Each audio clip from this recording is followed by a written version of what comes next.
Okay, everyone, welcome back to day two. We're doing this the second time, so hoping that everything goes well today.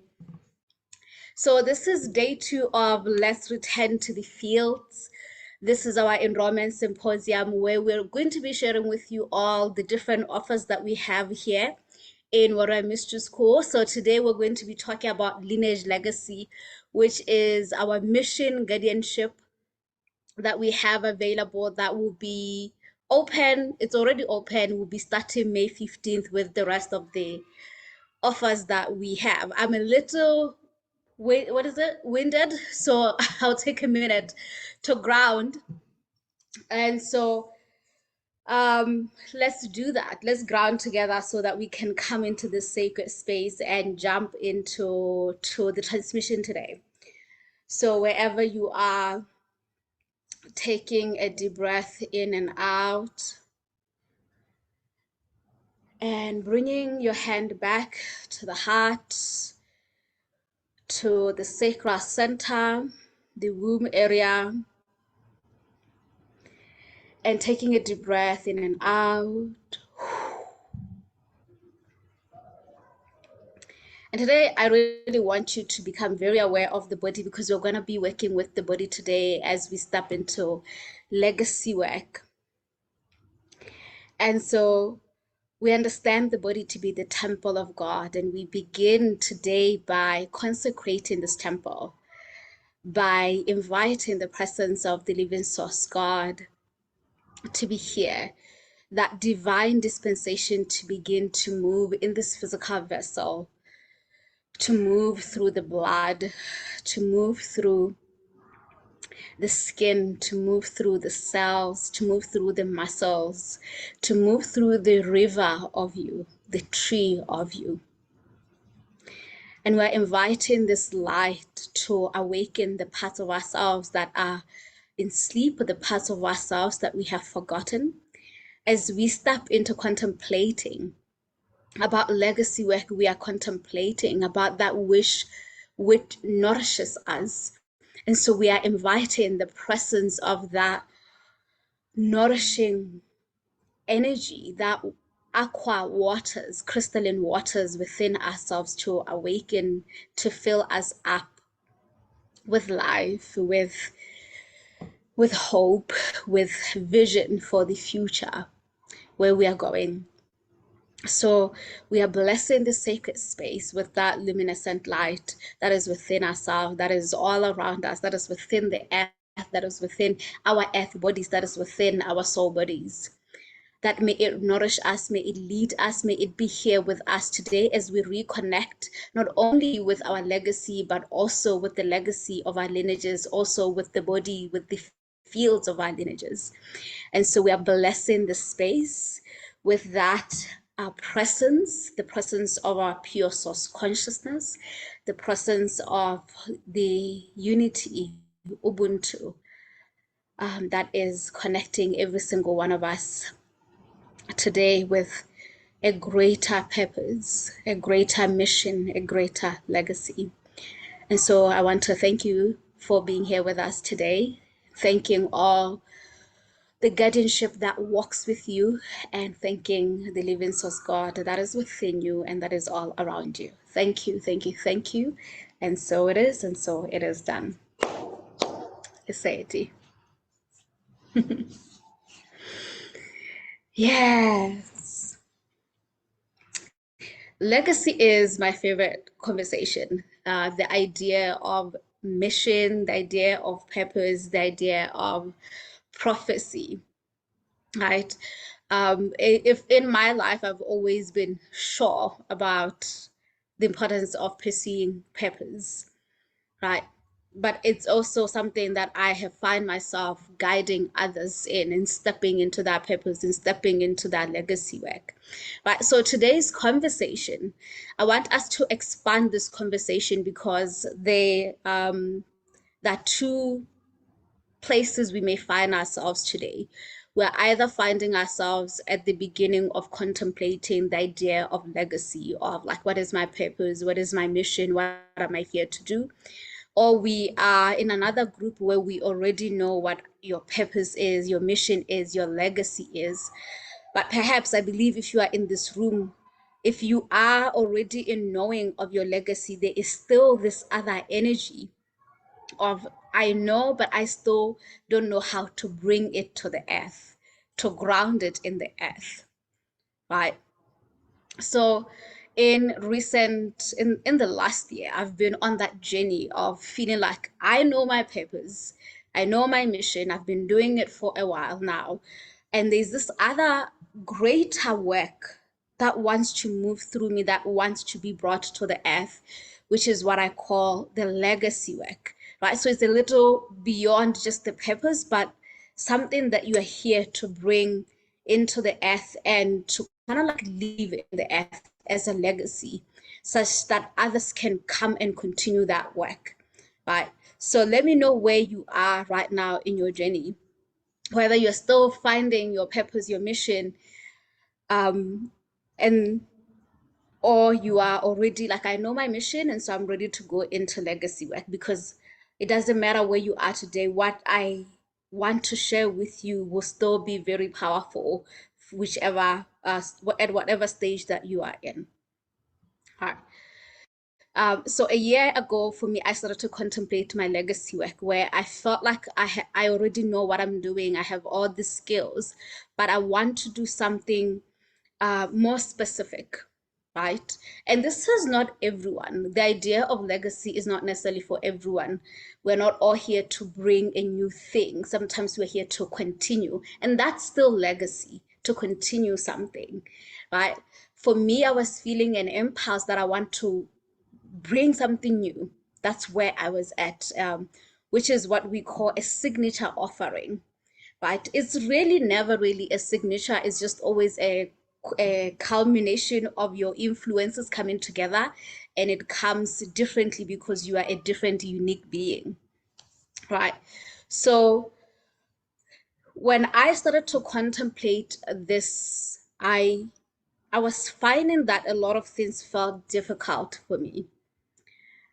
And that had a lot to do with like sharing the work, even really knowing what it is, this legacy work, and trusting and feeling worthy of that, feeling worthy of what we're sharing now, because what we're sharing now, Lineage Liberation, is my legacy work, right? But it was a journey that I traveled through so many internal challenges, so many doubts, so many second guessing, so many imposter syndrome, so many stories that I carried with me, right? And along the way, certain things have been really helpful. The first thing was allowing myself space to really allow this legacy work to come to me and to bloom. Like it had to come as a seed, and I had to allow it to be like watered. I had to allow the sun to allow it to grow until it was ready to be shared with the world, which was a new thing for me, because I was always just like, okay, let's just go do it. We'll figure out along the way. But this time around, I gave myself a space to really think about that. And the second thing was literally having community support around me that was helping me. Like, I cannot tell you how many times I've had conversations with people trying to get them to understand and to allow them to be mirrors, so that they can be like, yeah, that makes sense. And then I was like, okay, that makes sense. Okay, we're going to go with that. Right. And I believe that when we are stepping into legacy work, we need that. We need time and space, and we need support, which is why I created Lineage Legacy as this long journey, 9 months journey, where you have that space to really think more deeply about your legacy work, and you have support and community and people to mirror back to you, right? To help you really ground these ideas that you have about yourself, right? The part that was really powerful for me was the energetics part of it, right? The thinking about the ideas, the writing it down, the going back and forth and having conversations with my family, with my friends, with the team, that was easy. The most difficult part, which is why I believe this work of legacy, lineage legacy is important, was what we call the energetics. And these were the parts of me that felt like I'm not ready, I don't know, I'm not the right person, I can't possibly do this. This is too big of an idea. How will this be really grounded? How will everybody receive this? Right? And for me, there was an over aching energy across the whole process. Right? And this process led me back to the body, which is why the process we're going to have today is going to be very body based. There's this moment in my journey in the last year where I made the decision that I'll be focusing on healing the body, because I had noticed that the more I stepped into my purpose work, the more my body, the health, the well-being of my body declined. And this is often because when we are doing purpose work, mission work, legacy work, often for most of us, we are the first people to do it in the way we're doing it. So you're figuring out everything by yourself. Most of us, we were not trained to be doing what we're doing, right? Especially if you are on a spiritual mission, right? You may be trained on your skills, your gifts, but how to run and how to bring all those offers and how to support other people, that's something you figure out along the way. And it's intense and heavy work and confusing work, right? And often the body often struggles with that because there's a lot of energies that you are navigating, a lot of energetics that you are navigating as you are trying to figure out how to support people, how to support yourself, how to receive the resources you need to continue in your journey. Right. So for me, ever since I've been on this journey as a full-time healer, I found that the body was struggling the most. Right. So my partner, Wef, he's here in the team. He is like a body master. I don't know how else to describe him. So he has been teaching me a lot about like the importance of bringing the body in the journey, in our spiritual journey, spiritual ascension, right? And we started doing healing the body together. And he was always available to train me in qigong, in warrior poses, which I love naturally. But I kept finding that I was not consistent. I kept losing focus. I was overwhelmed. I was not able to, to show up in the ways that I wanted. And that often had to do with me feeling like I had to put my purpose before the body, until it really landed that the body and your purpose, the body and your mission, they are connected. Because you see, the body is the field, the body is the temple, and the body is holding your resistance to your purpose and to your mission. The body is holding all the fears. Everything that's making it difficult for you to do that thing that you've been wanting to do is in the body. So you can actually step into this greater work if you are still literally not taking care of the body. So in one of the journeys that we had with WEF, I was connecting with the body to find out like some of the thoughts that I had about my body, some of the thoughts that were making it difficult for me to commit to this healing work. And I discovered through that process that I had this emotion of overwhelm when it came to my body transformation. And it was also the same emotion of overwhelm that was connected to purpose that I often felt in my work. I felt like overwhelmed, like I don't know where to begin. I don't know how to fully support everyone, right? And different people were looking for support, and I just felt like, oh my God, I'm overwhelmed. And in that process, even going all the way back to what was the moment, when did the moment of overwhelm begin for me? And it was literally the beginning of my healing journey when I was a psychology student. That's when I started to feel overwhelmed, and that's when I started to have a difficult relationship with the body. So that was a breakthrough for me to realize, oh, of course, I'm not going to lose weight because I'm holding overwhelm. But also, of course, I'm not going to expand my work, my impact, if I'm overwhelmed. And that's connected to the body. If also the body is too tired and too exhausted to even figure out how to share the work with others, right? So I started to really think that we can't do legacy work without it being connected to the body. And I started to integrate more body work, and I'm still doing that. I'm still literally on the journey. Um, I had a breakthrough recently with work that I am doing with my mentor. Her name is Victoria Washington. She has this somatic way of doing the work, of moving through scarcity and fear around our legacy, right? And that actually the body already knows, right? The body leads, the mind will follow. Right, so today I am going to be sharing with you all this process of connecting with the body to move through these resistances that we have within ourselves. So this is my own adaptation of the process that I've been learning with Victoria. It's also very important for me lately to actually really affirm the support that I've received from others, the mentorship. I think that we are in a culture where a lot of people in leadership, they feel like they give and give and they're never celebrated. I certainly feel that way sometimes. So I want to make sure that this is like a new culture that we're doing. Right. So we're going to have this somatic journey today. And this somatic journey is to help you connect with what I call the legacy field.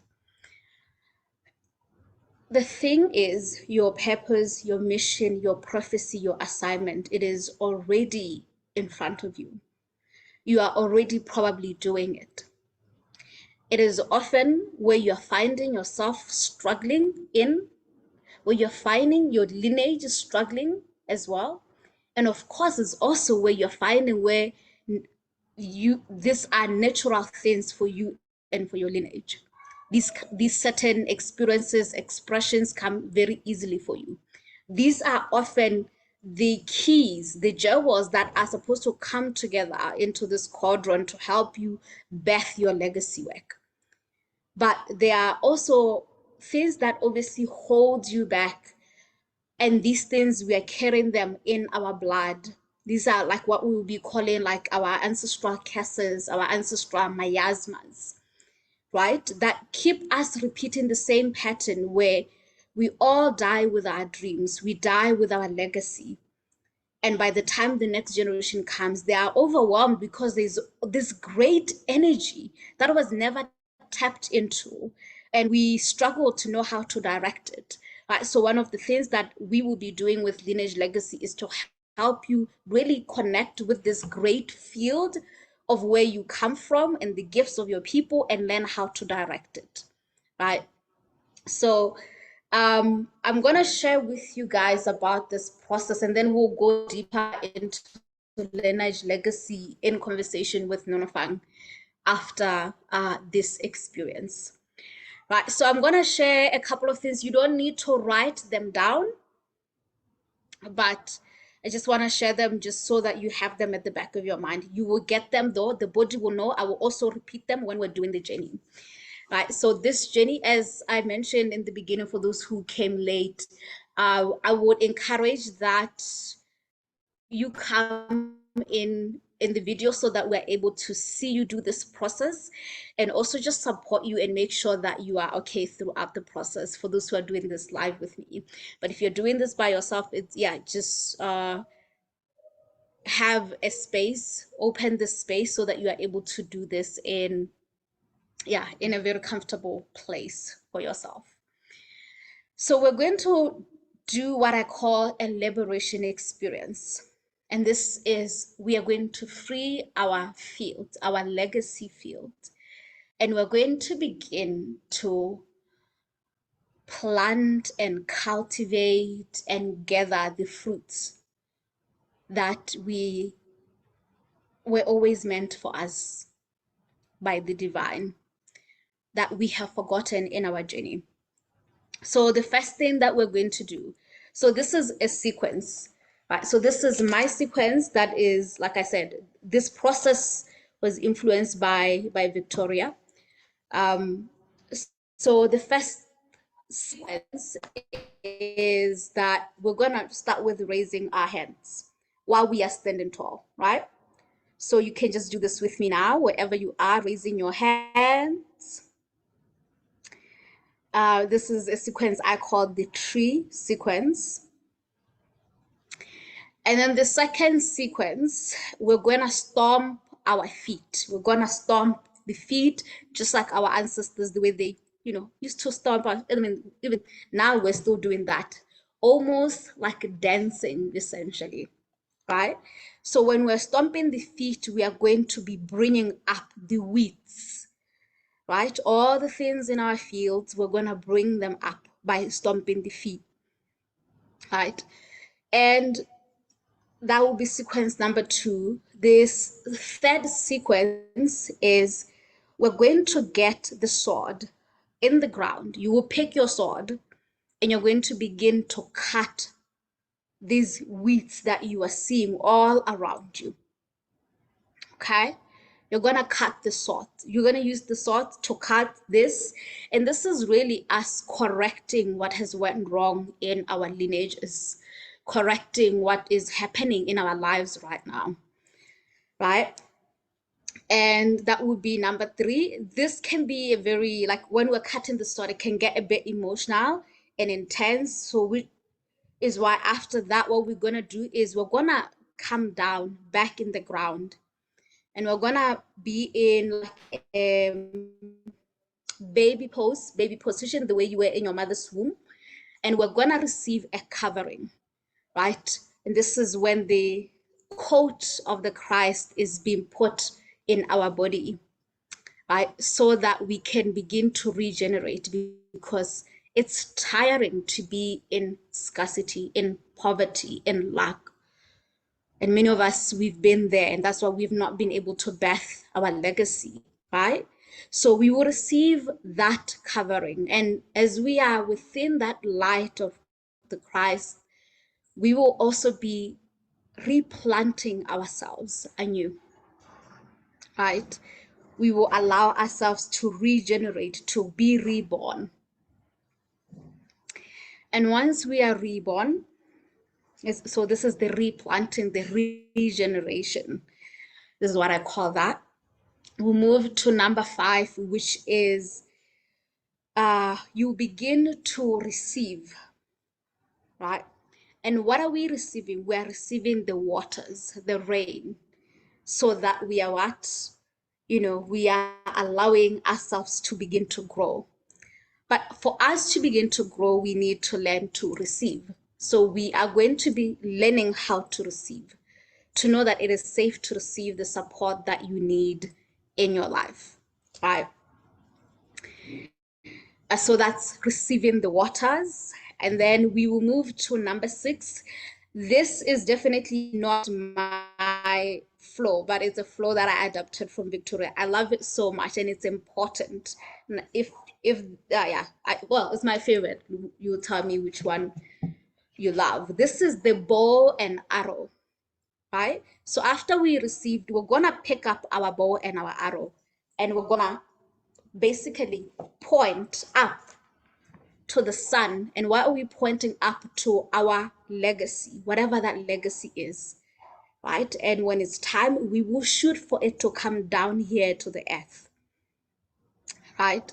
So the bow and arrow is powerful because there's a point where we have to wait, because the sun gives when the sun wants to give. And a lot of the time, that means that sometimes your miracle, right, it seems like it's not coming because we give up too early for the miracle, before the miracle can come down, right? So the bow and arrow is going to be part of us learning to exercise patience, right? Learning to be patient before the miracle happens. And then we're going to come back in the ground and open our hands, and we're going to receive the fruits.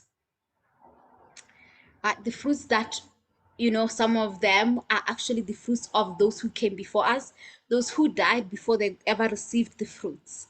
Right? And that's the other thing. We don't know how to receive the fruits. How many of us really struggle with abundance, with receiving the fruits of our labor? Right? So we're gonna learn to receive. Right? We would have replanted, the water has come down, the sun has nourished us, and now we receive. And after that, we will do the last sequence, which is basically grounding it back in the body, in the blood, right? And this will be through, we're gonna tap the heart, right? That's the last sequence that we're gonna do. Right? So if you did not hear what I said, it's okay. Don't worry about it. When we're doing the process, I will also keep showing you what we're doing, and also you will hear the instructions during the journey. So I'm requesting everyone now, for those who are here, to bring your video online and to begin to get ready so that we may begin this process.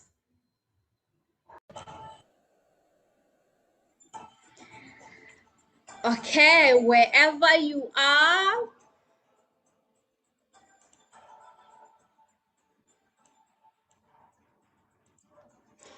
begin to stand tall. Let's bring our hands up. We are the tree of our lineages. Begin to feel the roots as your feet here in the earth, and feel your hands extending up above the mountains, up above, all the way to the great sky above the heavens. And begin to move as the strong tree that you are. Begin to sway as the strong tree that you are. You are the tree of your great ancestors. Allow yourself to feel the breeze of the wind all around you. Feel the connection of the tree, all the leaves flowing in, representing the living generation. Every relative of yours is here with you as part of the tree. Allow yourself to feel those who have come before you as part of the roots here in this moment. Allow yourself to feel the field of your people. And if you feel called, you may even call them into this space, saying the names of this tree. What is the name of the tree? The name of your people is the name of the tree. Calling in everyone as you allow yourself to be here as the tree of your people. And allow the leaves to be shaken as we invite into the space the presence of the great wind that will shake us, that will allow us to move into the next step of our legacy. Beautiful. And as you are standing, allow the trees to fall, the leaves to fall in the ground. And this is representing those that have fallen. And allow yourself to witness them and to see them here in the ground. Beginning to see the faces of your kins. Beginning to see the living generations, the people who are on the ground in struggle, in scarcity. And allow yourself to join them there in the ground. As you begin to move your feet, stomping the ground with your feet, stomping the earth as you are waking up those who have fallen. As you are looking all around you, seeing the scarcity, seeing the poverty, seeing the struggles. I want you to stomp your feet, to wake these sufferings up in this grounding of your tree, in this grounding of your lineage, in this field of your lineage. As you are seeing the weeds, I want you to also see the faces, bringing them up. I want you to pick one ancestor. And this may be also a living being, a living member of your lineage who is going through this struggle, this scarcity, who has been carrying the family. I want you to invite them into this space because we're going to stomp the ground in their honor. We're going to stomp this ground in their honor. Call this being in front of you. Call this being in front of you and allow yourself to dance for them as you begin to stomp the ground. And begin to pick the sword in the ground. Pick the sword in the ground now and begin to cut the cords that are binding you, that are binding the ancestor, the living generation, the living member of your lineage. Begin to cut those cords. Allow yourself to cut the cords, calling forth, removing these weeds that have been holding you back from your legacy. And as you are cutting, declare what you are cutting out of this lineage. Cutting all the persecution that has been happening to your lineage, all the witch hunts, all the rejection, all the abandonment, all the psychological disturbances, all the trails of fear that you have been carrying within yourself. Begin to cut these in front of you, in the different sides of you, behind you.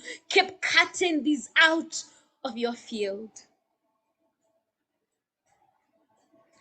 Keep cutting. Keep cutting these in front of you, behind you, in the different sides. And as you're doing that, declare what you are cutting out. Declare who you are removing this for.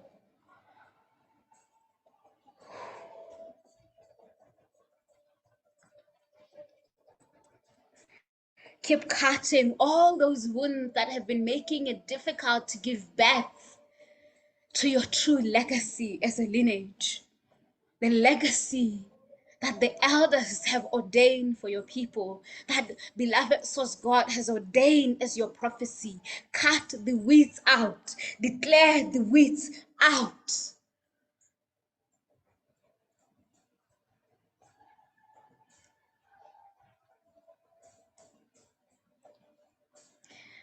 Keep cutting, warrior. Keep cutting the weeds out. Say it out loud what you are cutting. Say it out loud what you are releasing. These weeds, let them be out of your field. Let them be out of your lineage field.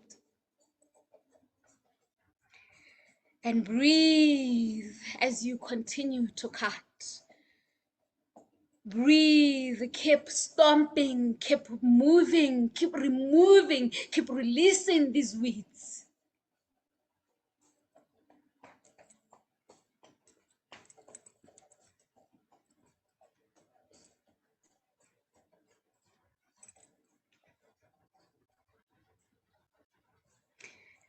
One more minute as you keep cutting. Keep doing this work of removing the weeds. And you may see that there have been many weeds that have accumulated in the fields of your lineage. You may see that there is a lot to cut, but I want you to know you are a warrior, so you can take these weeds out.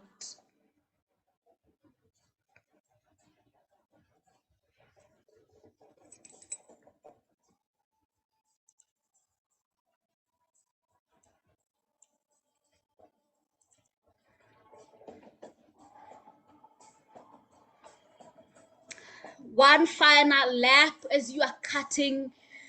Particularly cut the weed that is currently alive in your life right now. Declare the thing that you are removing right now that has been alive in your life.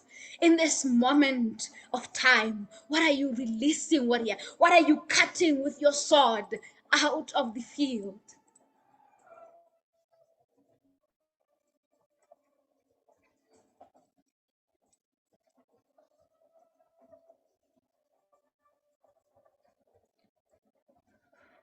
Beautiful.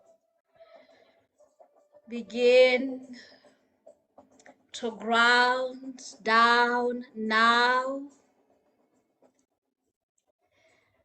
Allow yourself to sit down in baby position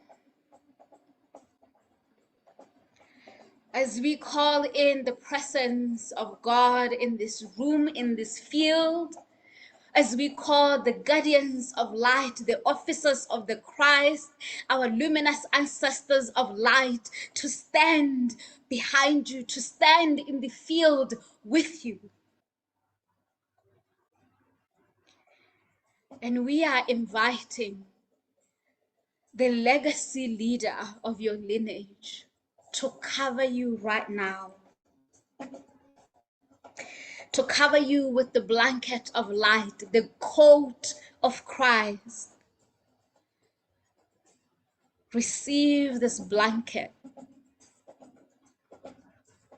and allow the liquid light to begin to regenerate you for the parts of you that are exhausted, that are overwhelmed, that are holding anxiety, the parts of you that have been doing this work of weeding, of cutting the weeds that is exhausted. Let this part be regenerated.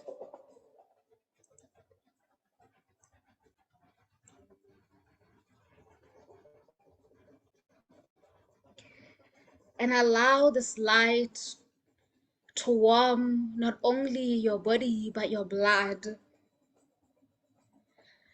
And let it connect to the permanent seed atom within you, the smallest aspect of yourself. And begin to see the seed in your heart that is holding your true essence, that is holding your true potential, your true legacy, your true prophecy, the mission that you are here to do, that is holding your gifts, this expansive gift that you are here to bring to the earth, your divine intelligence, your divine genius. And I want you to see the tree beginning to grow, this seed beginning to expand from the heart as it replants itself in the soil, in this field again. And see the root of the seed growing deeper and deeper, and reconnecting with the original tree of your lineage, the one that we started with. And so that there is the old tree and the new tree. And we are seeding this new tree. And here, allow this tree, the new tree, to open a new path. A new path for your lineage. See that light of the Christ illuminating what is possible for you and for your lineage.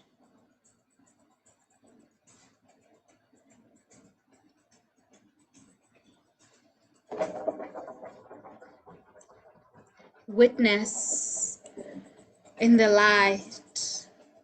Who are you in your great work? What are you here to do? What are you here for in this planet? And this is a big, big vision. And you are strong enough to hold it. You can trust that you can be shown what this is.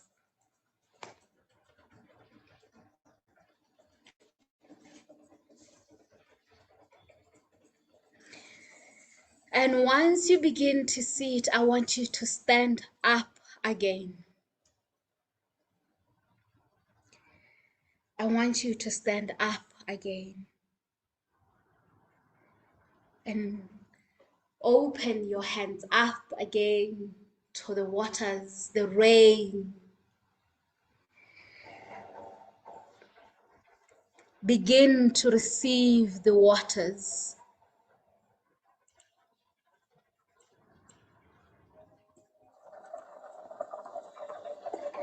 And using your hand, one hand extended out, begin to bring this new legacy back as you learn to receive. It is okay to receive. What are you receiving from the waters, from the rain? Receive the gifts that are coming from God.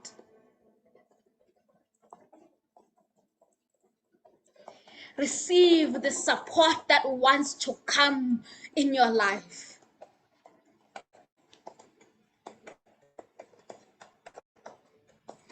Let yourself be nourished. Let yourself be taken care of. It is okay to receive. You are safe to receive. You are safe to be supported.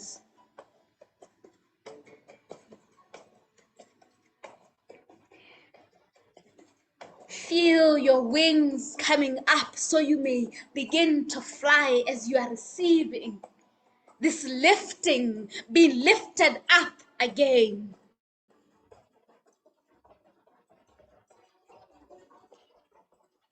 It is okay to receive, beloved warrior. Declare that I am safe to receive, I am safe to be supported, I am safe to be seen.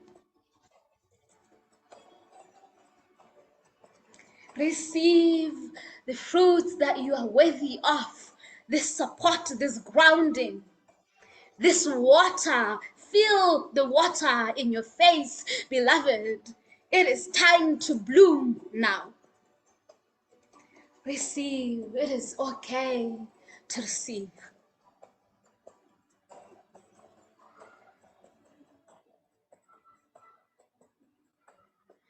It is safe to receive.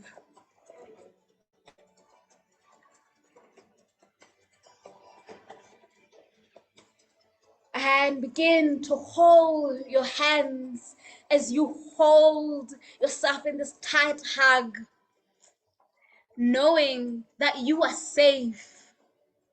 You are your own safety, beloved. You are the safety for your lineage, beloved. Feel the warmth, the flow of the water. Let the water heal you. Let the water heal you, beloved.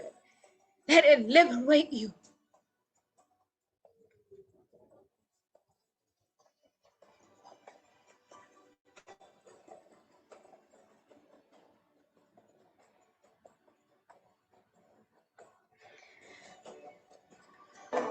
Beautiful.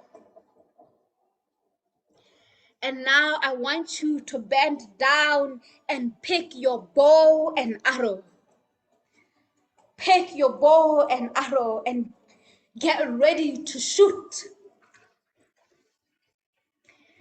Get ready to shoot up. Look at the sun and see your legacy up above in the sun. Your vision, your impact, your mission, it is up there in the sun.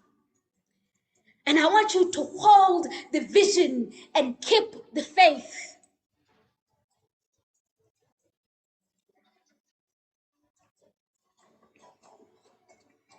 Wait for the miracle of blooming, warrior.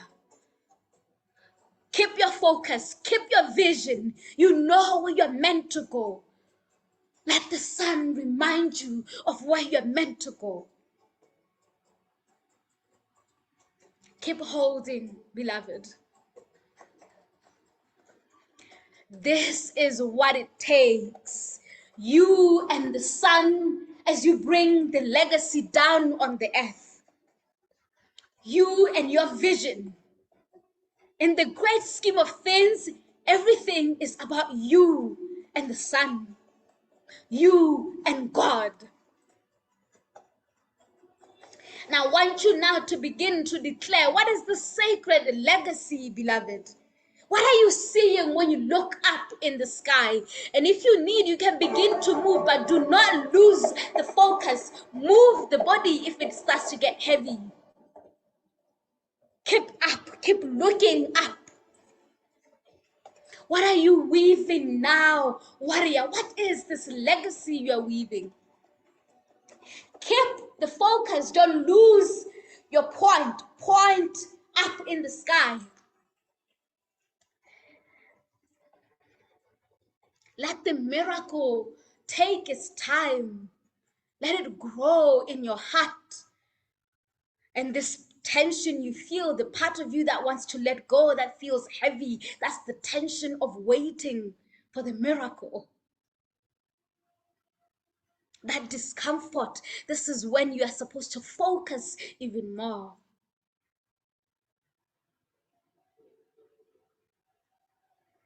So I want you to declare again out loud to yourself, what is your legacy? Would you wait for your legacy?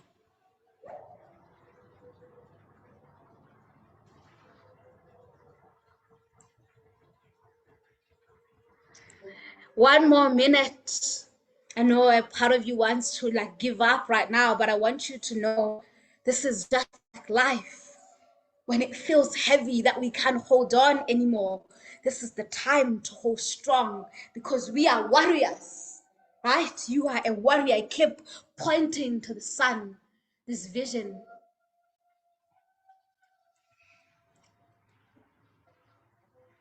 See how the vision is growing, expanding, and almost as if the sun is blinding you.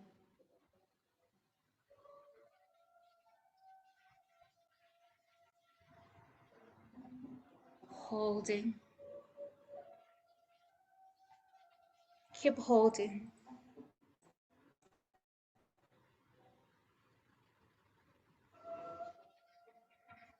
Keep holding.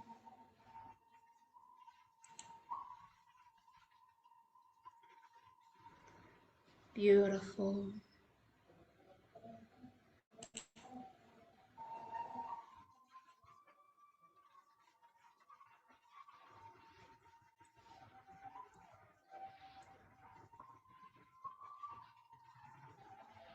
Ten seconds. Keep holding the last 10 seconds. Let's go deep as we begin to prepare to shoot. What you're going to do is you're going to focus and you're going to shoot down your legacy to bring it from the heavens into the earth. And shoot. And sit down.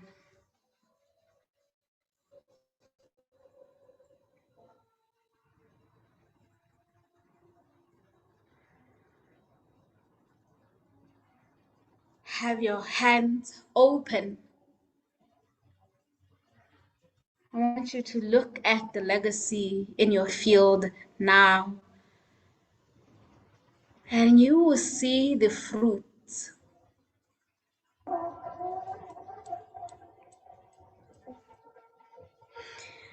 And I want you to begin to pick the fruits and bring them all around you. And declare what the fruits are, these fruits that you're picking for yourself and for your lineage.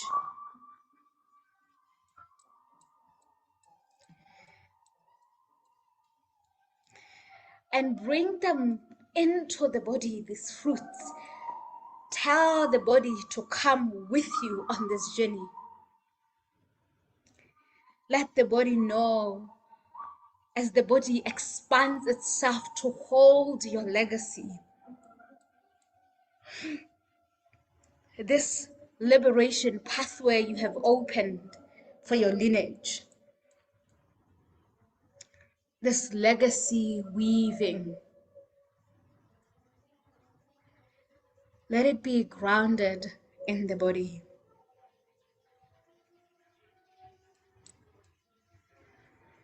And take a deep breath.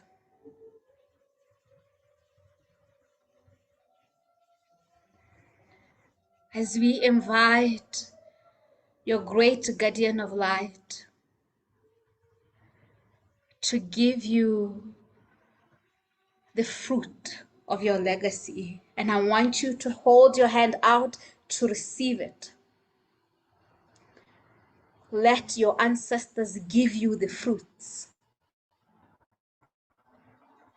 Your angelic team to give you the fruits. And allow your hands to be open to receive.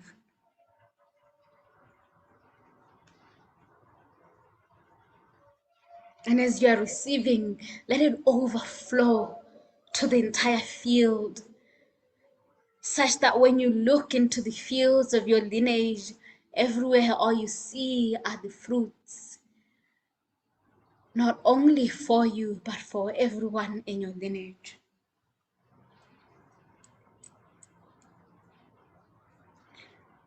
And I want you to trust in this overflow, that it is done.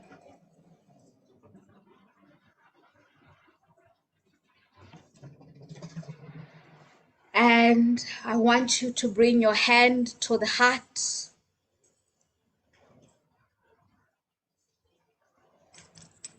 And I want you to beat your heart.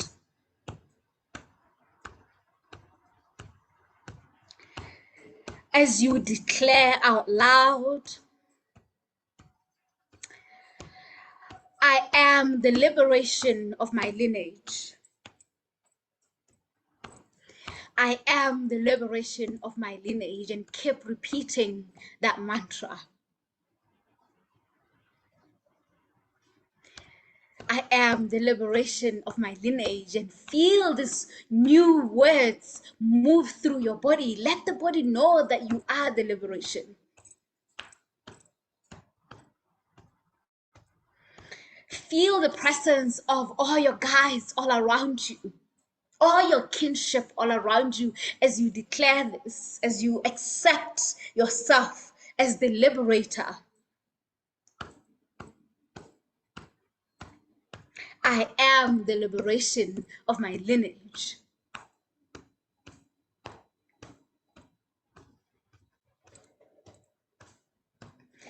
Keep repeating and allow yourself not only to hit the heart, but every part of the body as you keep declaring, I am the ancient warrior ordained to weave the path of liberation. I am the ancient warrior ordained to weave the path of liberation. I am the ancient warrior ordained to weave the path of liberation. Tell it to your body, tell it to your blood, to your DNA. Let the body come with you on this journey of liberation.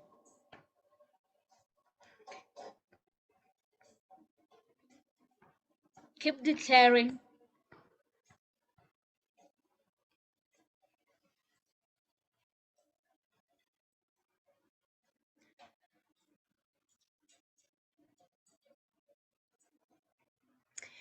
Keep declaring, I receive the miracle of alchemy, creativity, and abundance. I receive the miracle of alchemy, creativity, and abundance. Tell the body, let the body know, let the body come with you. Ground this in. Let it ground in the earth body, which is your physical body.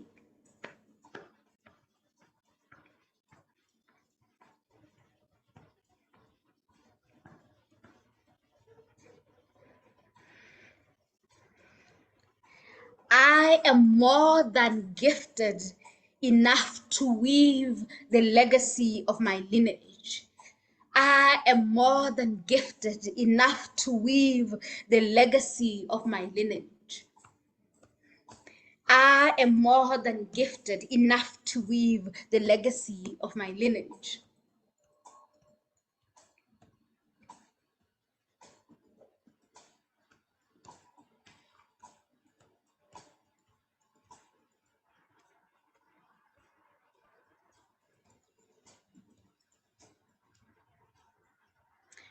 Keep telling the body. Abundance overflows in my life, for I trust myself.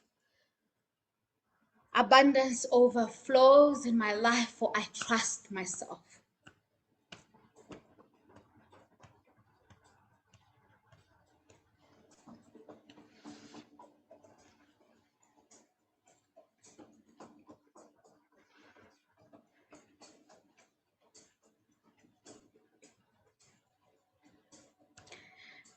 Keep telling the body, I go first and overflow fills the field of my lineage. I go first and overflow fills the field of my lineage.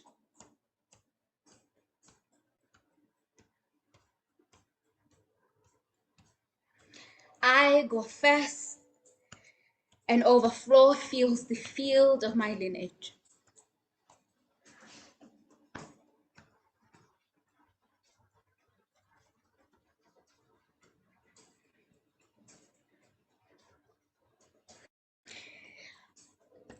I go first and God backs me up. I go first and God backs me up.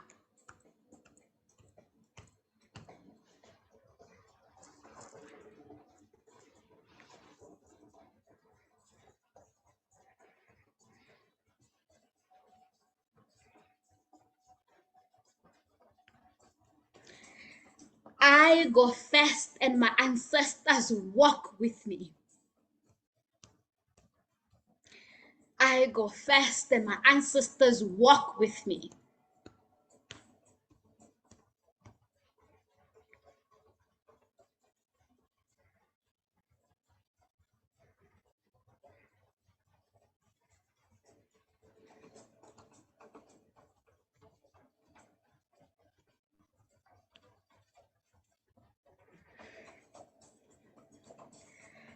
I go first and the miracle stays.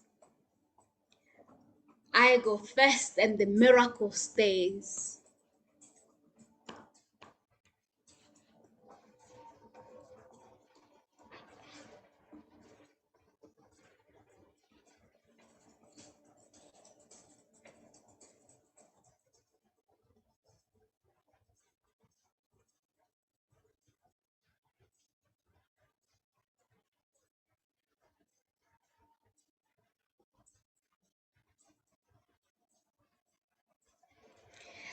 I go first, I go first, I go first, for I am the legacy weaver. I go first, I go first, I go first, for I am the legacy weaver.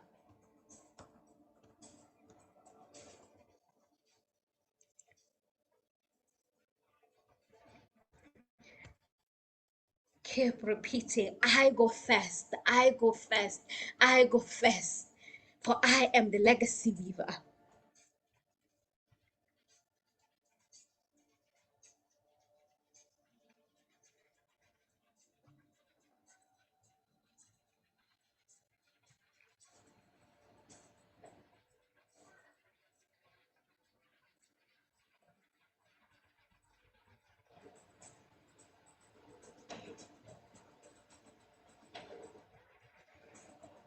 And final one, as God wills, and so it is done. As God wills, and so it is done. As God wills, and so it is done. As God wills, and so it is done. And your hands up, as God wills, and so it is done. As God wills, and so it is done. As God wills, and so it is done.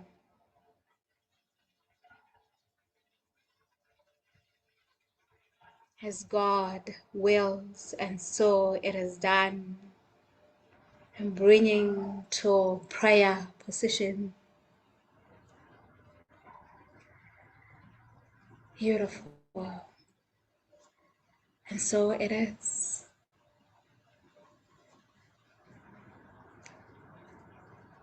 Amen.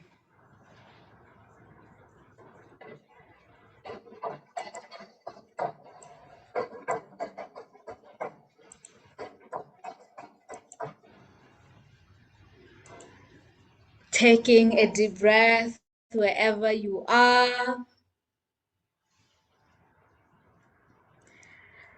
And drinking if you need some water just to ground in.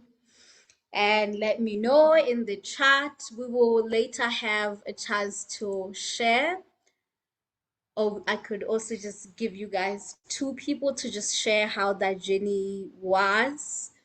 I will pause the recording so we can just hear you so that it's sacred for those who are here live.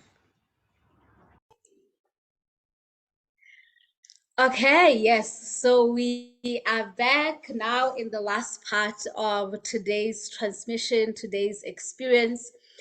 And this part, I'm going to be in conversation with what I must just call the operation manager, as well as our money coach, our residential money coach, who's going to be joining us in Lineage Legacy, because a huge part of what sometimes holds us back from stepping into our purpose, our mission, especially those who are spiritually gifted, is money and our relationship with money and how that affects our abilities to feel resourced, to feel supported, right? So when I was creating Lineage Legacy, I was thinking of creating something that I wish I had when I was creating my Lineage Legacy work, right? And it was a lot of that had to do with, of course, figuring out what the legacy work with, and like, all the energetics that we just did right now, and also figuring out what I call my alchemical framework or theory of healing, like my own specific way of like supporting others, right? So in Lineage Legacy, it's a mission guardianship that is curated particularly to support you with that, to figure out like what is it that you're bringing, what are you supposed to birth, um, and being in community with other people who are also going through that process and having that as a support team. And so because of that, it's a very communal process. This is why I called it a guardianship, is where you'll be receiving guidance and support throughout. So part of the support you receive is also going to be through Nonfang, who will be the money coach, as well as WEF, who will be supporting with the creative artistry part of the work as well. And we'll talk with WEF tomorrow more about like the membership for those who are interested in that. But for today, we wanted to highlight the money because it's a huge aspect of why you may be holding back. It may even be the scarcity you were seeing in your field, the what was in the weeds, right? So Nonofan Lekau has been working with me in what I missed to school since 2020, and she's been supporting me in the background as an operation manager. For those who have worked with us in the past, when you receive those onboarding material, they were usually coming from her. And also just making sure that you always have access to the material throughout. This is what she's been doing. But she's also, I mean, she'll tell you guys a little bit about like her work that she does individually in her own work. But she's also now coming in to support with the money medicine, money energetics for Lineage Legacy. So we're just going to be in conversation a little bit about our offering. She's here. I'm going to add her now. Welcome. hello, good evening, everyone. Hi, yeah. I thought I would, you know what, Joy, you really messed me up with that beautiful journey. I'm excited, but I'm like, oh my God, that was just so beautiful. I cried. Thank you so much. Thank you so much. It was beautiful. And I did cut the cord and I did feel it in my body. And yeah, I think it really did affirm the importance of the work that we're doing and Lineage Legacy, and also the more reason why we're bringing money medicine work into it, and then the creative artistry. So yes, for those of you who are meeting me for the first time, I am Nonofa Legau, like Joy has already mentioned. I have been Joy's mentee. I'm also Joy's soul sister and friend. And and for many years, I was 13 when I met Joy. Yeah, you always say when you saw me, you remembered our contract. So part of my contract is to be a money medicine woman, a money coach in this lifetime. I say so because I am a financial planner, financial trainer, turned money medicine woman when I got to expand my ideas and also the way in which I have experienced money. So when we speak about money medicine work in connection to the lineage work, we are talking about integrating, our experiences as you in the fields, integrating the challenges that we've had around money, the gifts that we have, and connecting them to how we actually show up in our relationship with money and how we actually show up in our spiritual businesses as we are here weaving our own divine geniuses and creating a framework that will allow us to assist people, but at the same time create money and resources from the work. So that's money medicine work and how it will connect to Lineage Legacy. Yeah. Yes, amazing. It was not my intention to mess you up before all this, but isn't that the whole point? Legacy work, lineage work is the kind of work that kind of messes you up along the way. Yeah. You just be like, oh my God, this is not what I signed up for, right? But the whole purpose of doing it, even when it is challenging, doing it when you don't feel like it, and in particular doing it when you're being seen and witnessed, like it's the whole point, right? So one of the things that, when I was creating Lineage Legacy, I was thinking of is like, yeah, having different support for people. And so when if you join Lineage Legacy, you will work with me, you will also work with Nonofa, you work with WEF as well, to support you, to help you tap into like your money work, your money medicine work, to tap into your creative artistry, to tap into your alchemical framework, and then the whole community that you will also really have, right? So, but in the context of what I've seen in my journey is, there are people who are here who could be listening, they're like, I really want to be part of this, but I really can't because I don't have the money, right? And how many of us, we've been held back as lineages from creating sustainable spaces, resources that can really facilitate regeneration in our community. I think a lot of us, we can raise our hands with that.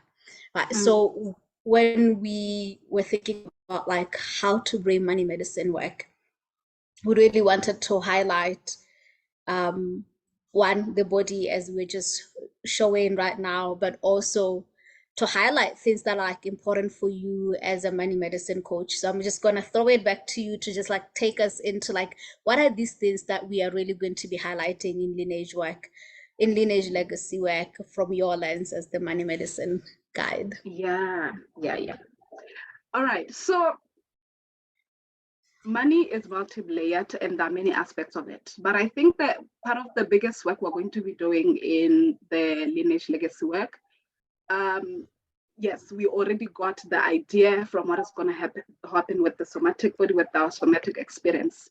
but also we are going to connect with our nervous system capacity. A big way of allowing money to come through first is to teach your nervous system how to think about money, the reality of money, especially for us who are creating money in the most natural way. You know, I had a conversation with someone just last week, and they were saying my ancestors were poor. And I said, what if they were not? Your ancestors had land, they had resources, they could cook at any time with the fire. Your ancestors had gifts. Things began to change or felt challenging when money was introduced, when everything that was felt abundant to them and the resources were reduced to a small coin. I know that my grandfather apparently he earned like 2 rents. This was a man who left his cattle, his land, all the things to go work for a minimum wage of 2 rents at the mines, right? So honestly, just from that story, you will realize that it's not that we are connecting and saying our ancestors were poor.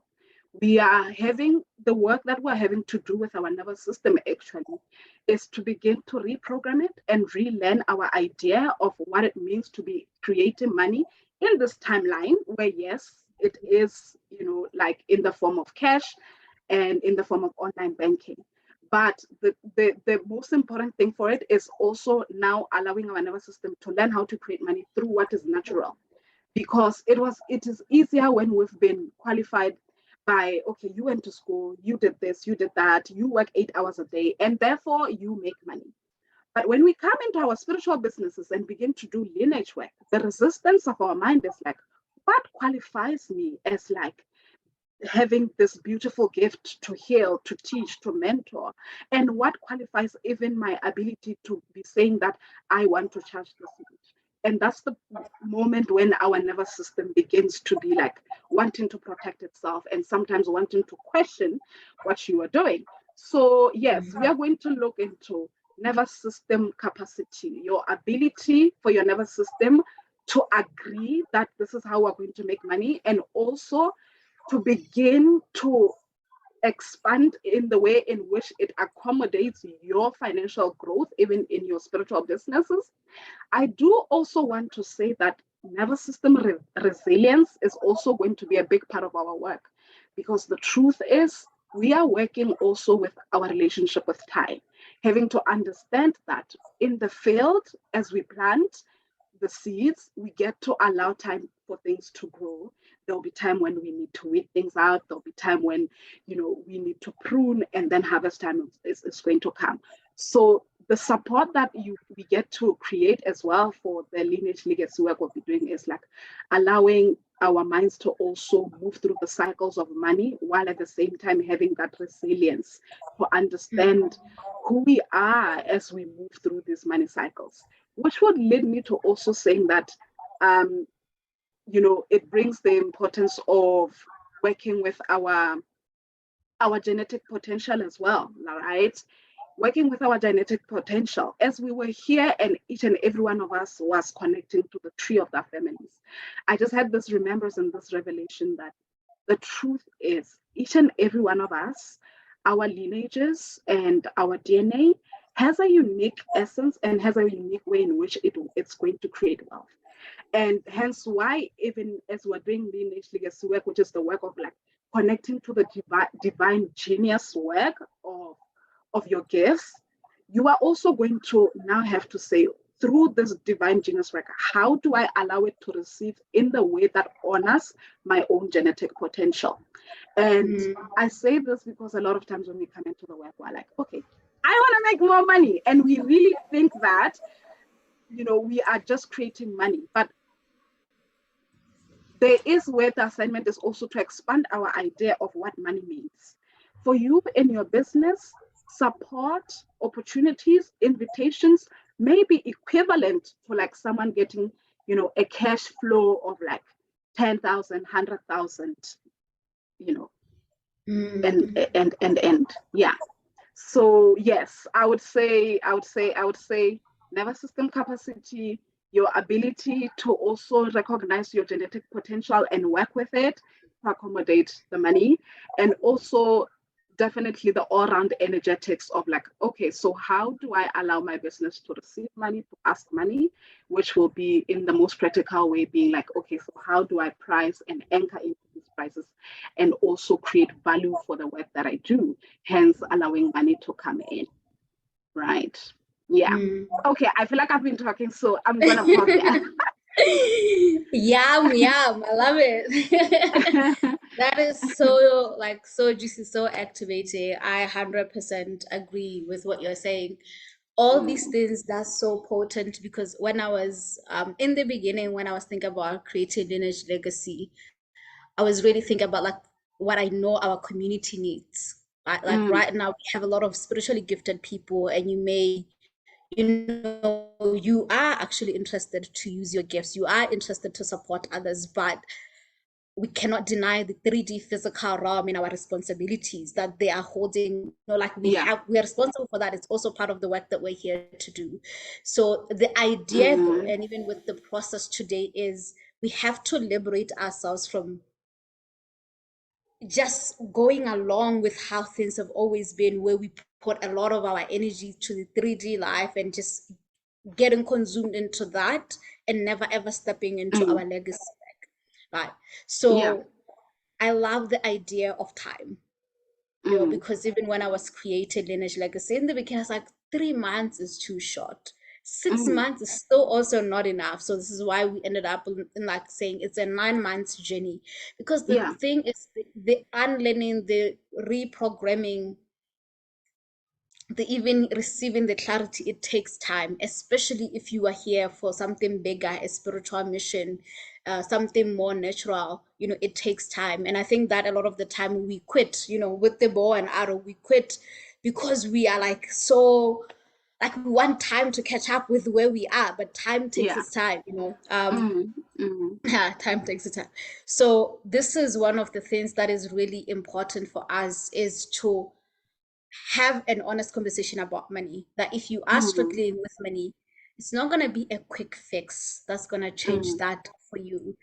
You have to be open to enter a space where you can cultivate and relearn and begin to, as you say, cultivate your nervous system capacity, grow your ability to hold more and more and more money. And that's the funny thing. Most of us, we can say, oh, I want to be a millionaire, but we don't even realize yet that our field, our lineage field, will actually be really overwhelmed by the idea of like a million, such that if we did get the million, we will literally lose it as quickly as we got it because the nervous system could not hold it. It created more stress and more overwhelm. And the same is also true for legacy work as well, right? There is where you know your potential, as you said, your genetic potential, you know what your mission is, you know where you want to go. But if you try to rush that process and bypass that process and arrive there, what you do is just create this stress and overwhelm for your lineage, right? So one of the things that we are cultivating is space for you to really be in that journey of legacy weaving and support in the aspects that actually really do matter, right? So and also having that honest conversation because I was telling you that I'm currently moving through like wanting to not call what I do like a business, you know, call it like something fancy, like a sacred service or a sacred offering, which it is. But in our world, exchange has to happen, right? And for a lot of people, this is very difficult. A lot of gifted people like to accept that there is a monetary exchange that has to take place within what you are offering and that you deserve to be compensated and you deserve to be supported. It's also around that theme of receiving because we don't like to receive. Like it's so unfair to receive on a gift that I was given by God or by the ancestors, however way you want to frame it. So a lot of people will look at like the investment for Lineage Legacy, maybe be like, oh, I can't afford that. Reality, like you say, it's not that you can't afford that. It's like sometimes you're so locked in your idea of what you are able to create and how long it can take. And also sometimes you yourself, you have been not seeing your true value, and so you have not been properly compensated enough to be able to continue your own growth and your own support. So it's this chronic thing of like, because I'm not pricing properly, it leads to me never allowing myself to enter spaces where I can be supported and I can grow in my legacy, where I can be part of community, I can create more impact. So there's this relationship that we have with money as Mm. spiritually gifted people, right? So this is one of the things that we want to be looking into and like helping us transcend this, right? Yeah. Yes, yeah, definitely. A big part also that contributes to that relationship being uncomfortable sometimes, or sometimes us having difficulty in, um, you know, investing in ourselves, in being able to say, okay, I need support in this, therefore I am going to be paying Joy to move me through this, or I'm going to also allow other people to pay me and reward me for the work. There are many factors that contribute to this, right? I would Mhm. say one of the first one that comes to mind is like the emotional boundary work that we often struggle with, especially as spiritual entrepreneurs. Most of us are empaths, and we connect to the work that we do of service through this empathetic aspect of us. And because of that, there is where sometimes we can struggle to, like, separate our own feelings from other people's feelings. This is where you will feel like, if you think of like, okay, this is how I want to be pricing my work, you think of, oh, another person is going to feel like this is expensive, or you mostly now connect to what the assumptions that your clients will make about you because you're charging that much. Sometimes it's not even just the price, it's about having to make to talk about money even in your business. We are here talking about money. We give ourselves permission to talk about money and say that, well, there is money work. But a difficulty that sometimes spiritual entrepreneurs experience is also just even the money conversation with clients can be difficult because of that work of struggling with that emotional boundary, where there is a struggle between you know accommodating your own feelings, accommodating how you want to feel, and also separating that from other people's assumptions about you and what they will think about you. Mhm. So the work that is always needed here is, like I always say, if you're having difficulty in, maybe for example, just pricing your work or anchoring into that price, while we look at the emotional boundaries, and definitely this is something that we're going to be working a lot on with our Lineage Legacy work, because some of you are going to be CEOs, right? Definitely you will be the CEO of your business. You will have to move through difficult conversations. You will have to question certain things, sometimes even at the bank, around transactions. And that authority stems from when you have been able to move through the emotions that come up whenever you interact with money, right? A big Mhm. emotion that used to come up for me when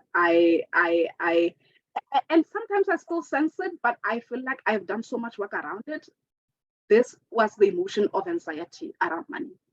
And this emotion of anxiety made me always believe that money is going to run out. Like, I would immediately receive money and go into the future and think, my money is going to run out. My business will not be able to support me.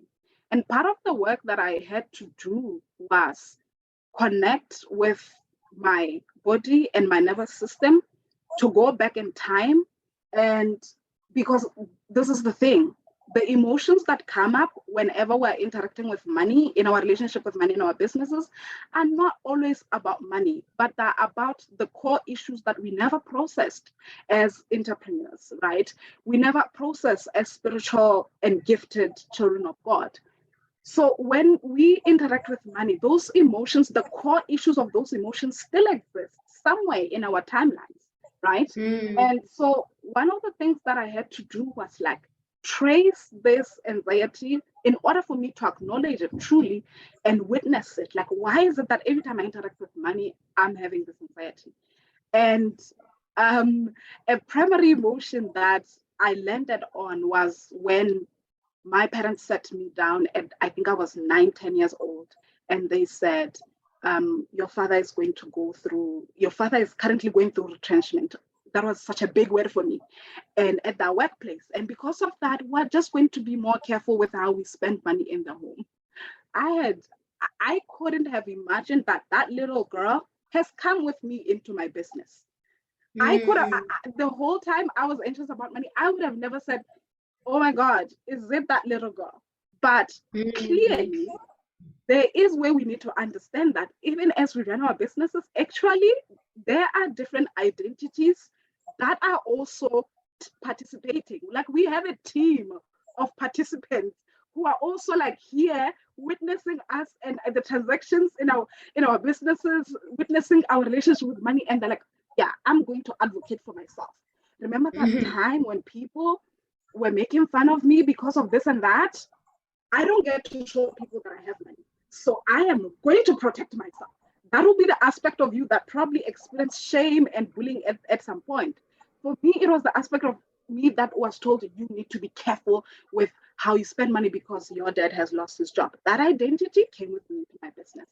So the work of money will also require that we begin to integrate these identities. And also, how amazing that we are doing the work of identity because we are also from our lineages, and our lineages has had many identities, many people who identified themselves in many ways, having the same collective experience, right?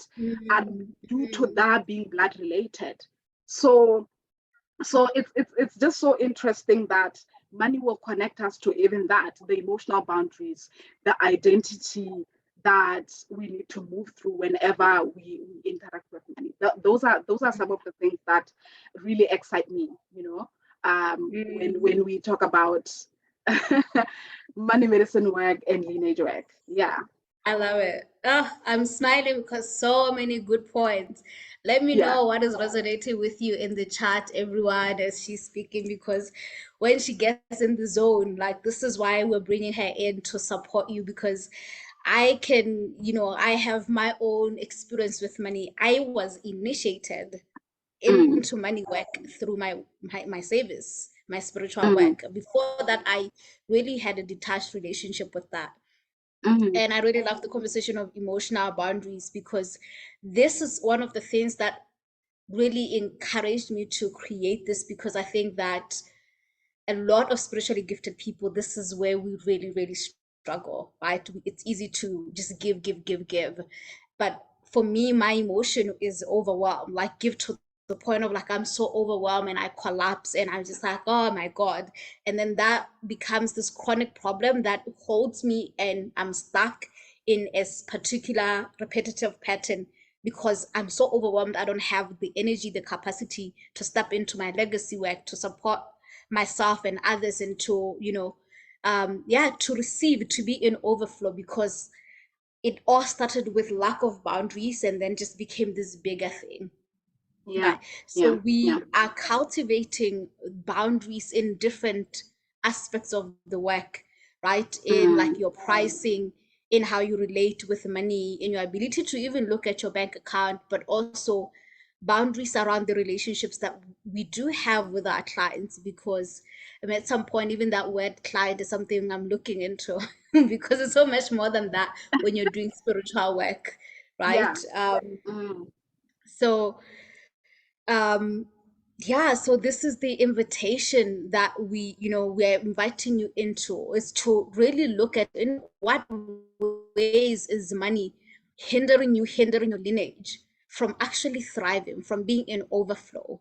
Right? Like as you are saying, in the beginning, you just think these are patterns that are happening because these are just patterns that I'm just in me. But like even for me, my lack of boundaries, so for me, my experience was always like people look at me and they assume I have money. My whole life, am I wearing something here? Rich woman.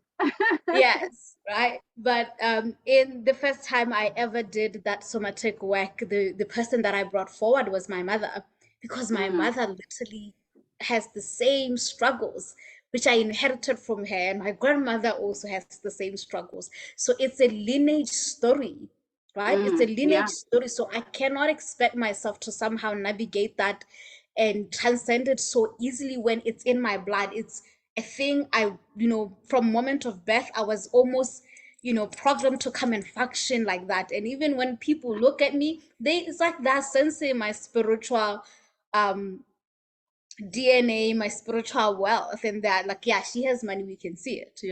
I Mm, usually mm, don't really have the money, but it is a reflection of the wealth that is in the lineage. yeah. However, like having to, this is the other thing about being a legacy weaver. It's, you also have to understand that you are the keeper of your lineage. And so there's this level of having to protect your legacy, the legacy of your family. And that requires a certain level of responsibility and stepping into leadership, which is a huge part of the work that we'll be doing, which is our relationship with leadership. How many of us actually really feel uncomfortable that somehow our spiritual callings translate to us having to be leaders, not only Yeah. leaders with others, like the clients we're going to work with, our students, but also leaders even in the home, right? So, and when you are a leader, sometimes you can carry so much by yourself and you can feel so burdened. And that has been my experience. And it's been an initiation for me to even get to a point of working with a team, because I was so used to doing it all by myself. And I thought Mm, that's true leadership. But true leadership is learning to navigate and manage and share responsibilities with others. But it's also, for a lot of us, it's a lot of unlearning. And I think for me, the reason why currently I'm really excited by lineage work, the idea of like being supported by community, bringing back the ways in which we used to do things, where in the village we all go to each other's fields and like plant together and gather together. mm, Um, what's exciting for me about that and why we're bringing this in is, yeah, because I know the overwhelm and the anxiety and the burden of being a leader, being the first one to go, having to face the different challenges of your spiritual service, your spiritual business, right? And literally not having anyone to mirror back, to reflect with you, to share with you, right? So part mm, of why this is called a guardianship, and we will be having council meetings. Council meetings is literally all of us just coming to share the experiences that we're going through. There will be mm, guardianship that I'll be providing, sometimes notifying, and wife will be joining in to support as well in that guardianship. It's because sometimes even I like how you said, it's not that, what if your family was not poor, but it's just like a lot of things just being changed and then suddenly we say we're poor.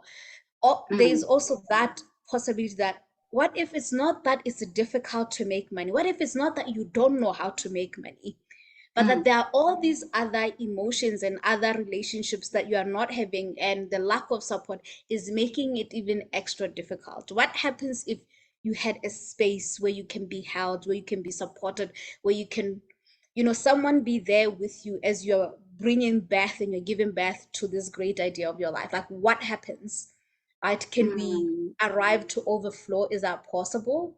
Yeah, mm, just throwing mm. ideas here.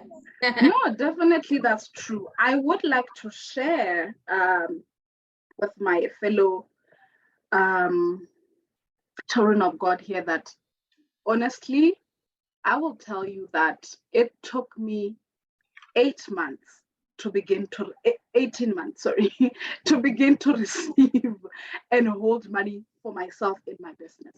A whole process of 18 months. And one of the things I can share with you that will make it so easy and collapse time for you. Yes, we've talked about the energy work, the emotional work, the spiritual work that we're going to be doing.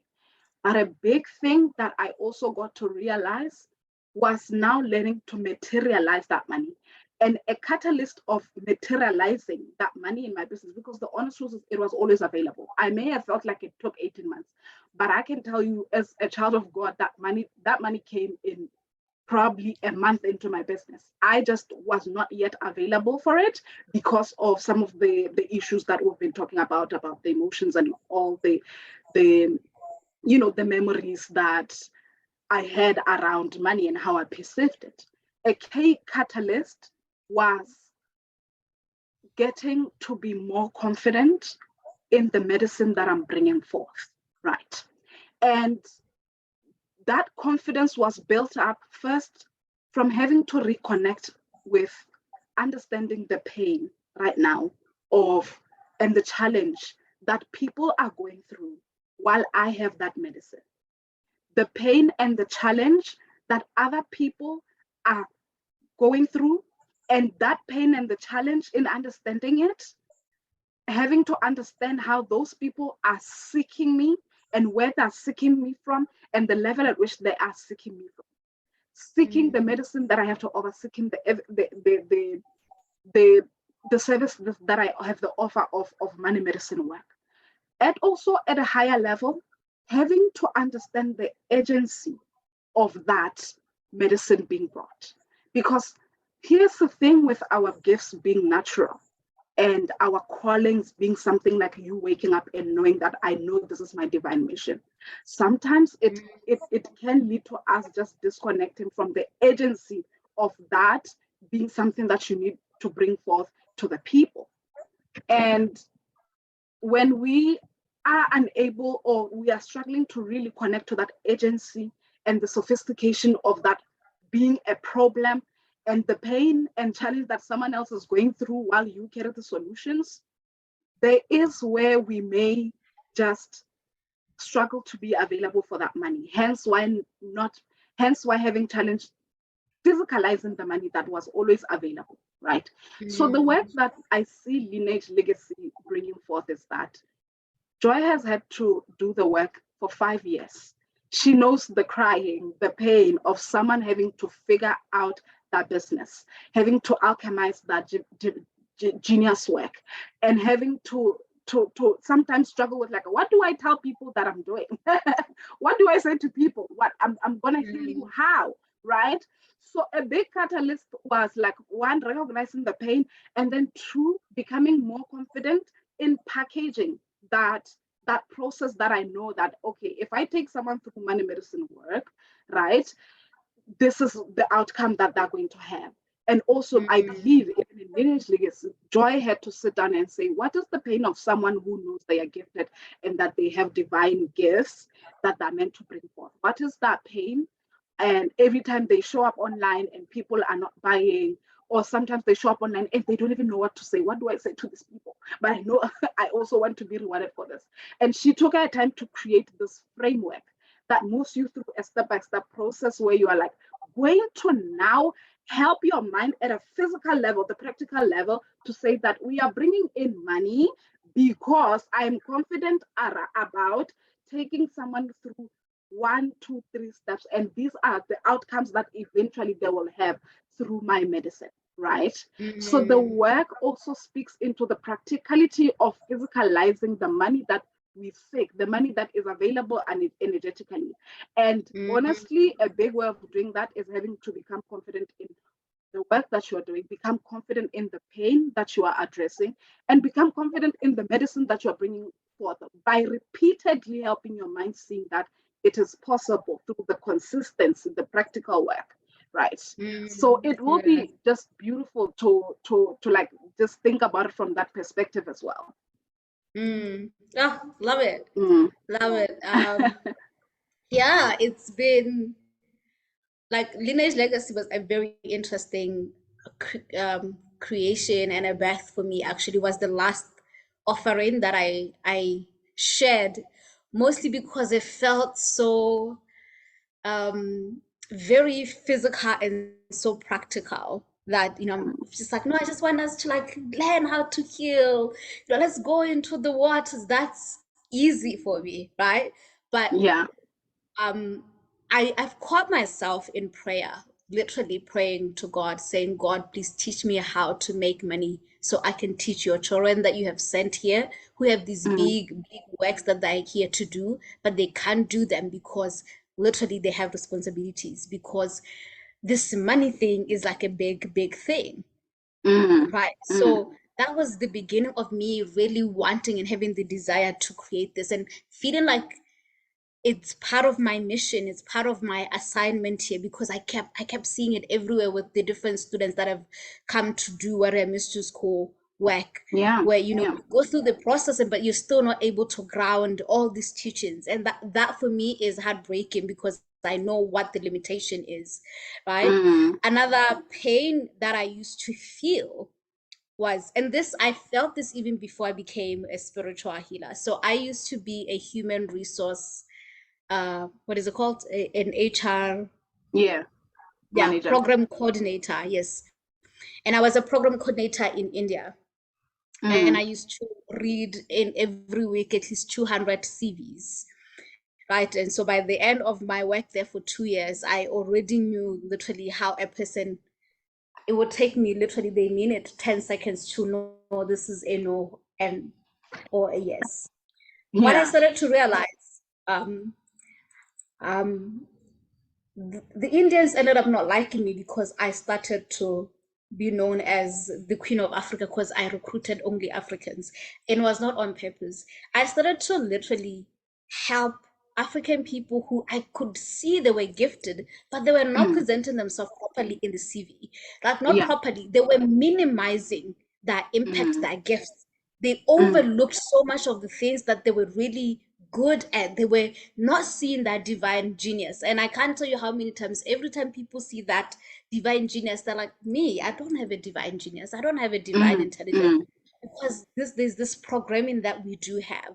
So I started to really get curious about, like, what is it that makes people struggle to share what they're good at, to allow themselves to be comfortable with saying that, and that's part of the weeds that we have in our fields. And so I Mm. wanted to cut Yes.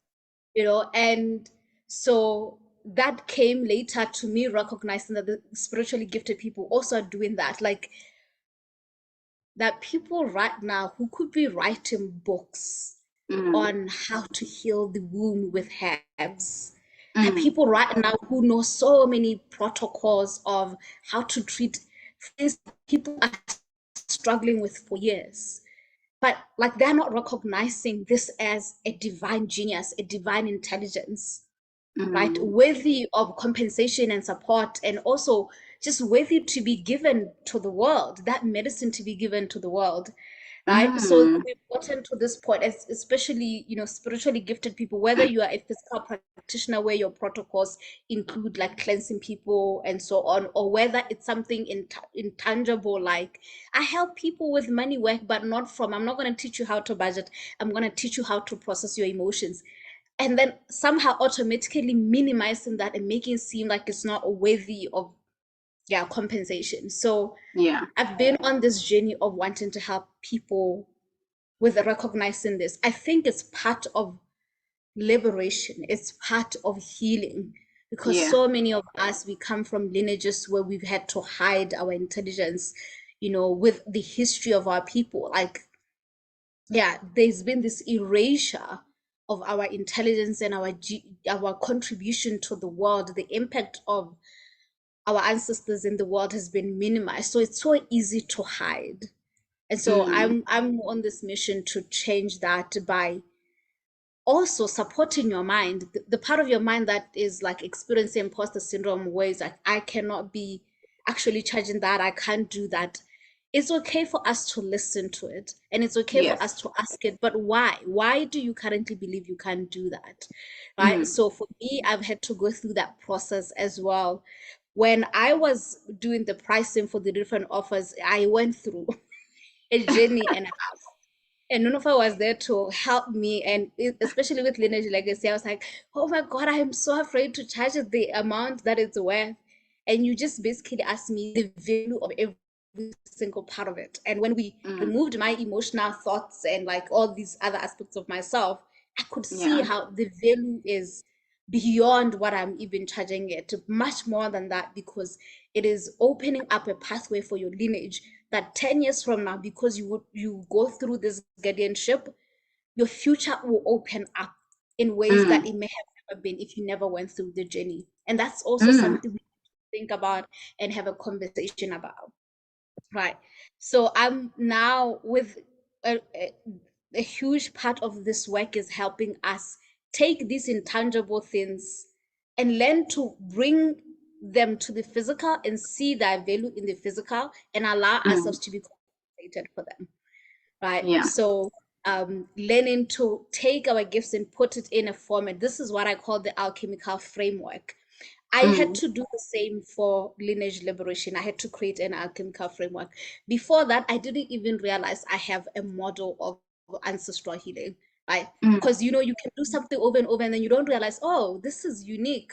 Oh, not Yeah. everyone knows even this, you know? So, what are these things? Wanting to invite you guys to share in the chat certain things that, as you were talking about, are coming up for you. Let us know. Right. So, Lineage Legacy, we're going to be working on helping you consolidate, take, and put everything in order so that it starts to make sense. Such that if your imposter syndrome comes through and says, no, I can't, you just show them, you're like, listen, here's the manual. These are the 7 reasons why we can, Yes. So yeah, so I'm really excited about that and all the things that you're saying. If you have any questions about Lineage Legacy, what we're talking about, please, you can ask us in the Q&A as I give it to Nonofam. We're about to wrap up our conversation. So if you want to just like clarify something, you can do that in the chat. Yeah. Yes. So just to wrap it up, some of the things that you can expect, Joy has already talked about the alchemical framework. I'm going to be helping you with creating value for it.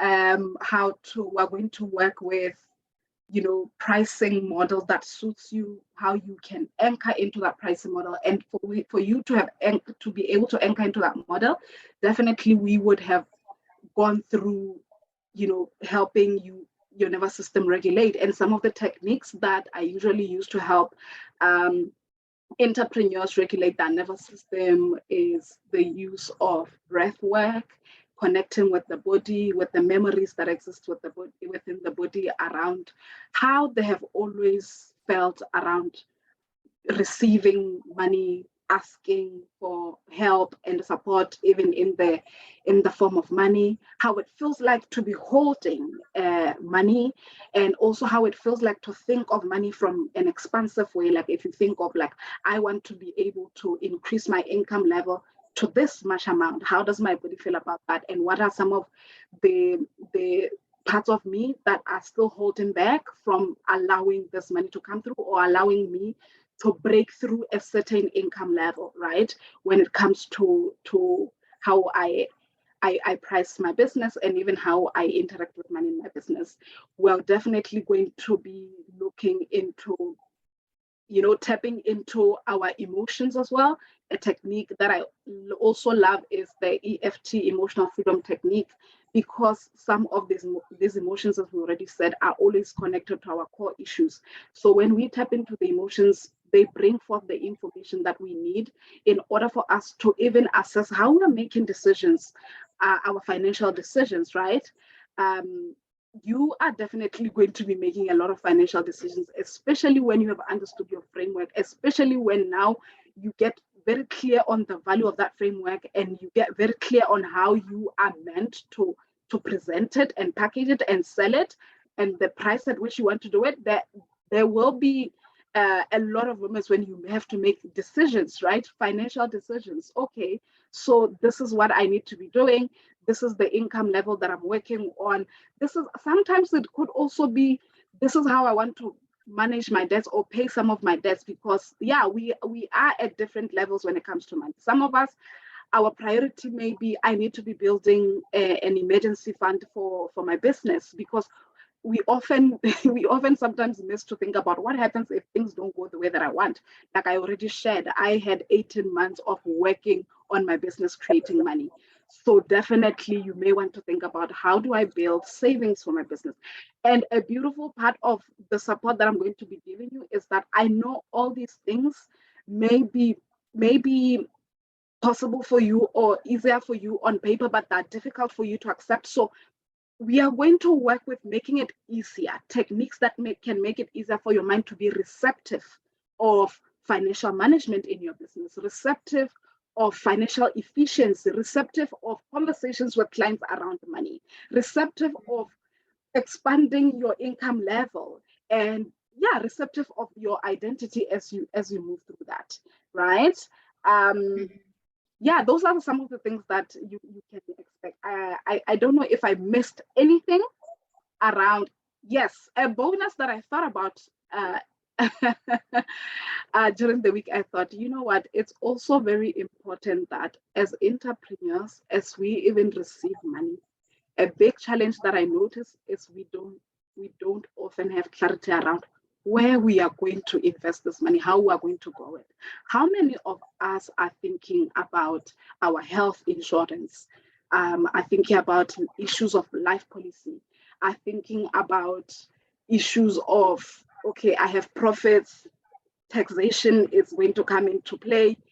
You know, there are so many things that come into play, especially now when we are at the receiving point of money. And when we have not gotten around thinking about those things, it can feel like yeah, we can begin to panic and sometimes experience resistance in even increasing the money, because this is where a lot of people say more money sometimes just feels like it's stressful, right?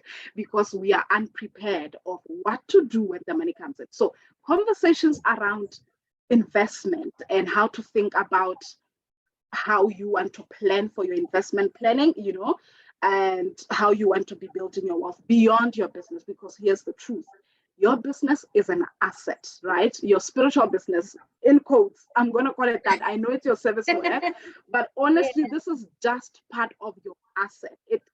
You may at some point in time begin to look at it as like, this is one of the things that I do, because you are gifted in many ways. Some of your gifts may show up outside your business.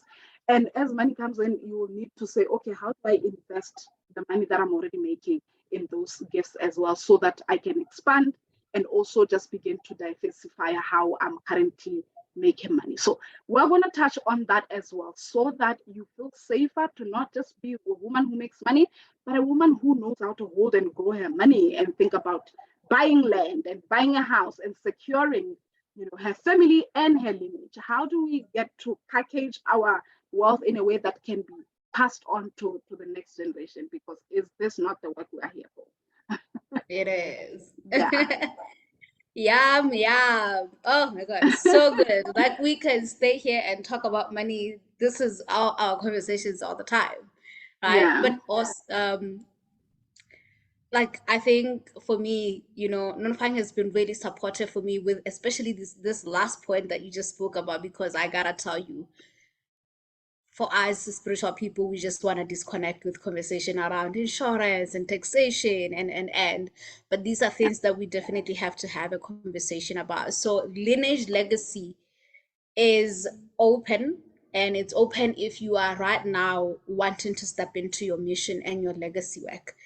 Mhm. And it's particularly open if you feel like you've been trying to do this for a while and it's just been taking longer and you need support and a space to do that. It's a 9 months offering. Will have 3 semesters. A lot of our core courses have 3 semesters.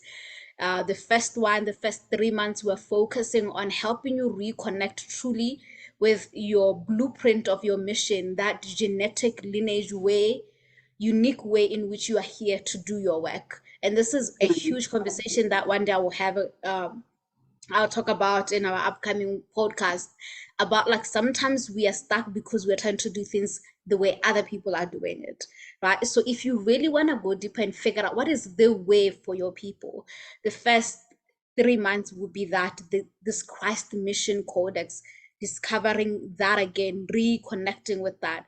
For me, I've had to do this over and over again. Like even before I birthed what I missed to school, I had to do this and like step back and look at in the ways I got lost using other people's model and trying to, be something that I was not, right?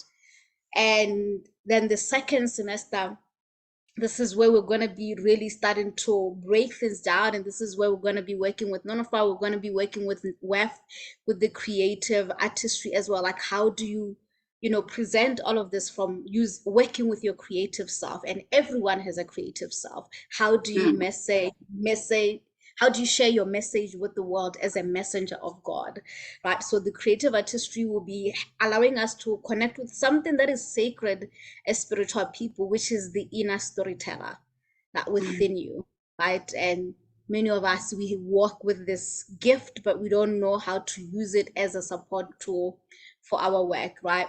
So we will be having boot camps for that semester and like support from Fang and Web and me as well.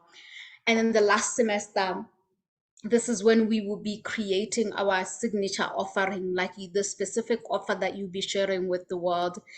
And with the signature offering, we are actually going to create what I call a legacy manual, literally a booklet. So if you didn't know, every single word in my Warrior Mistress Code, I wrote it. But what you may not know is that I've had to write hundreds of pages to even get to the point of that website.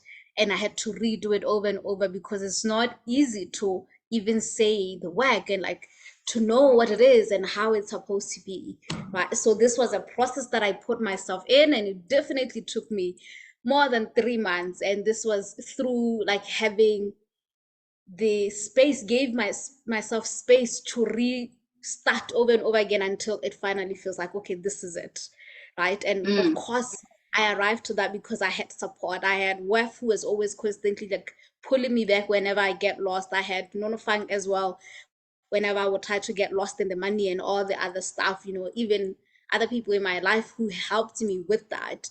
But I just saw how difficult the process was. And I was like, I don't want people to do this by themselves. I will like to create a support space for them to birth this into the world and to share it with the world in its final state, right? So we will be creating that to help you birth,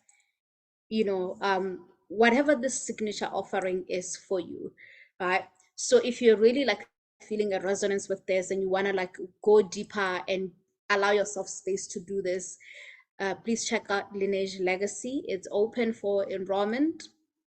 It's primarily for leaders, for mentors, for coaches, for healers, for anyone who wants to just finally step into a bigger aspect of their work. And if you feel like I've just been stuck here for a while, I want to see what else, this is definitely the course for you. A little bit of what we experience is exactly what we'll be experiencing in the guardianship, but we are also going to have other aspects. Like I said, we're going to have boot camps, we're going to have council meetings, and we're going to be creating our manuals, and it's just going to be fun. Essentially a fun way to build your legacy. So yeah, thank you, Nunofam, for coming to share. There's so much to say about money medicine. There's so much to say about legacy work and its connection. But I hope for those who are here, you received something, and that can propel you to the next stage of your journey. And if you're feeling like a connection to this work, you can check out the website and read Lineage Legacy and apply for that. Applications are open, and we'll be doing our assessment this month and the coming month. Yeah, thank you, Nonofan. Thank you so much, Joy. I really want to take this time to also appreciate you, because the work you do, your dedication, your devotion to the work of God is just so beautiful and so worthy of just being recognized and honored. I have seen you dedicate your life to God, and you keep calling in the children of God to also awaken to their greatest potential. And congratulations on birthing such beautiful spiritual work, your website, your offerings. I love that every time you think of what you have to offer, you always think of it from a multidimensional perspective, from a higher perspective. How do I make sure that I over deliver? I feel like you enjoy over delivering to the people, because you're like, the harvest is plenty, come on. We cannot be calculative of the fruits that our field gets to bear. But so I keep recognizing and witnessing that with you, that you know what, she plants seeds, and therefore the fruits must be many in the field for everyone to enjoy. You serve and you serve well. So I am so proud of you as a sister, as a friend, but also as someone who got the permission slip from you to do the work of God. Thank you so much. And I celebrate you. I celebrate all of you who took your time to come into this container.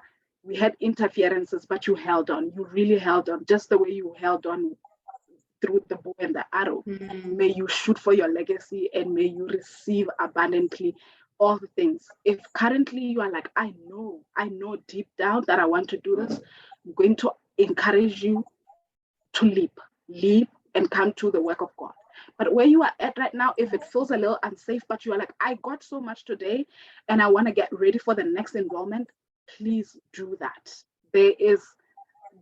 We are available to support you. And we love you and we care. And thank you for also saying yes to your mission.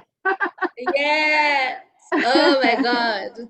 Y'all think I'm a cheerleader. You must need no 5. This is like literally my life. Thank you so much for that blast You of are love and celebration. welcome. Yay. It's like the perfect way to end this. As she said, thank you everyone for joining with us today. We hope you received what you needed. We always over deliver. It's kind of like our theme. And tomorrow we're gonna wrap up this Enrollment Symposium. I hope you're enjoying it. And tomorrow, especially for those of you who are like, oh, all these are great, but I just want to really like just start something small. All right, tomorrow these are like the very accessible offers that we do have that I invite you to come and join us in. I will be doing we'll talk about the return of the water bearers for those who are called to the waters. This is definitely for you, and I'm going to be in conversation with Web as we are co-creators of the Lineage Liberator membership, which is, if you're here, come and listen. It's really, really amazing as well what we're creating with that offer. So thank you everyone for your patience and thank you for joining with us. We'll see you tomorrow. Good night. Good night.